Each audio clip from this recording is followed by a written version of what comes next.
Cette semaine à l'émission, nous vous présentons un segment Conseil citoyen sous le signe de la Saint-Valentin.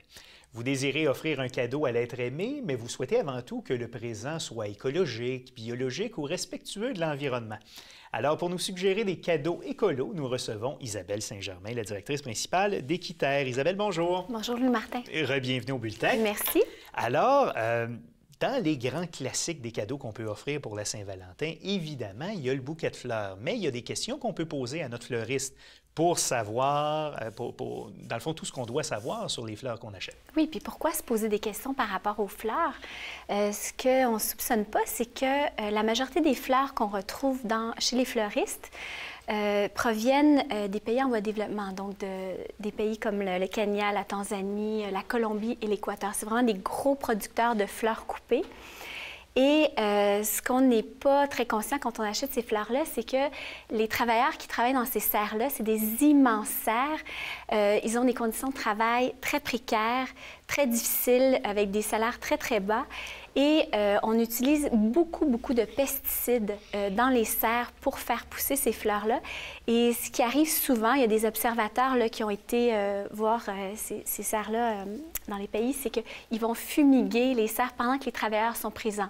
Donc, ils ont des maux de tête, ils développent des cancers. Donc, c'est vraiment des conditions de travail très, très difficiles. Sans compter l'empreinte écologique du transport des fleurs de ces pays-là vers le Québec. Tout à fait.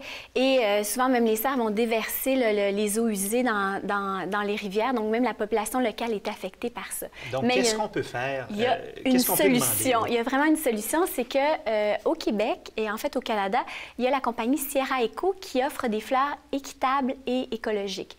Donc, les fleurs sont certifiées équitables, ce qui garantit que les producteurs reçoivent un juste prix pour le labeur de leur travail. Ils ont des conditions de travail intéressantes. Ils ont même une prime équitable qu'ils peuvent investir.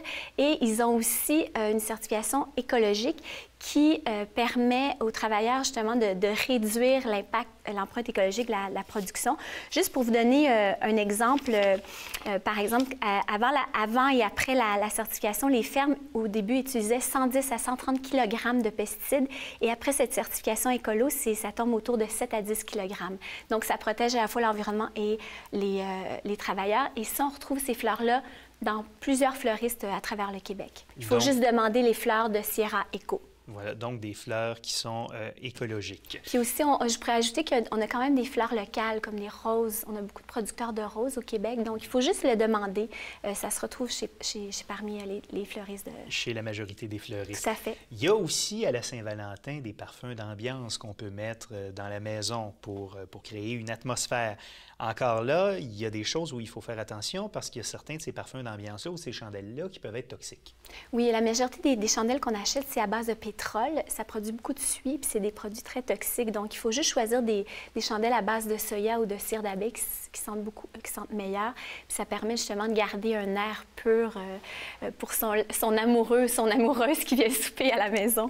Voilà. Et si on décide de faire quelque chose à l'extérieur, parce que, bon, beaucoup de couples, on se rend à l'extérieur, soit à l'hôtel ou à une fin de semaine romantique, il y a possibilité de s'assurer aussi que l'hôtel où on réside ait de bonnes pratiques écologiques. Oui, il y a vraiment une certification qui s'applique à l'ensemble des hôtels à travers le monde. Il y a plusieurs hôtels au Québec, des auberges, même des bed and breakfast qui ont cette certification-là qui s'appelle Green Key et qui, dans le fond, donne des conseils auprès des hôtels pour une meilleure gestion de l'eau, des déchets, le recyclage, etc.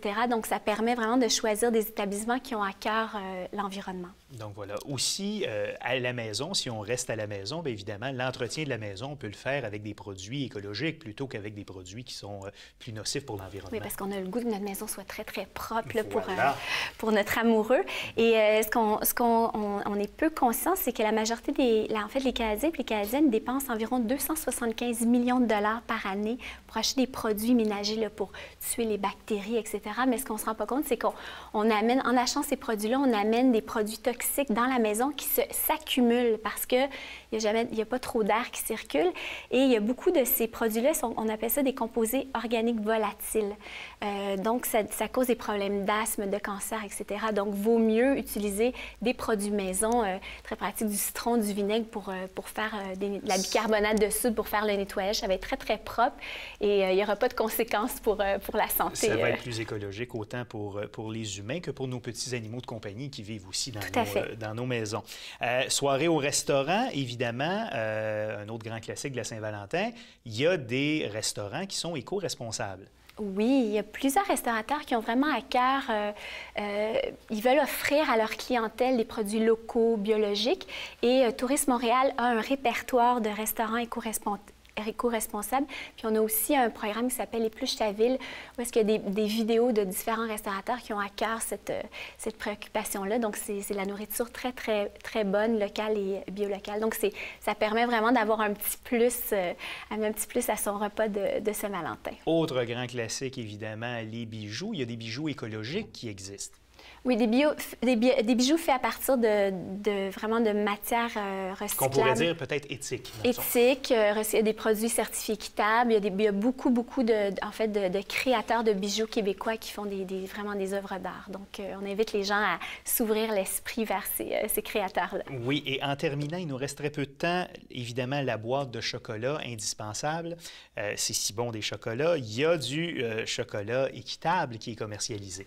Oui, versus du chocolat conventionnel. Donc, c'est que quand on utilise son pouvoir d'achat pour acheter des produits du chocolat équitable, on s'assure que les producteurs de cacao obtiennent un meilleur prix pour leurs produits et surtout qu'il n'y a pas d'esclavage des enfants comme il se passe dans certaines grandes plantations de cacao au Ghana. Voilà. Et ça se trouve relativement facilement, ce chocolat? Oui, on a un répertoire où trouver des produits équitables sur le site Internet d'Équiterre. Quelle est votre adresse? C'est www.équiterre.org. Donc, on ira visiter ça. Merci beaucoup, Isabelle, d'avoir été à l'émission et bonne Saint-Valentin. À vous aussi. Merci.